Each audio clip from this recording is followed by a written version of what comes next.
हे चक्कर येऊन खाली पडले।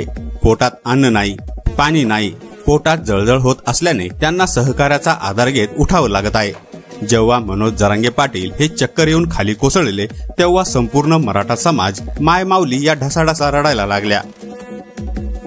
मराठा आंदोलक मनोज जरांगे यांच्या उपोषणाचा आजचा 4था दिवस आहे।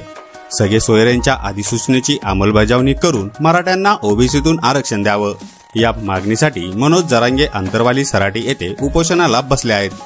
दरम्यान त्यांची प्रकृती खालावली आहे। जरांगेंना उपोषणाच्या 4थ्या दिवशी चालणं देखील मुश्किल झालं आहे।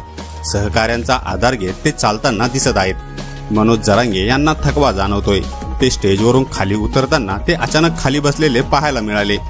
यावेळी त्यांना उठता येत नव्हते।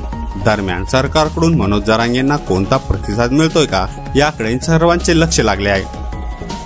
जिल्हा आरोग्य अधिकारी यांच्या वैद्यकीय पथकाने आज मनोज जरांगे यांची तपासणी केली होती।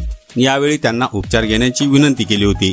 मात्र मनोज जरांगे यांनी उपचार घेण्यास नकार दिला असल्याचं जिल्हा आरोग्य अधिकारी जयश्री भुसारे यांनी सांगितलं।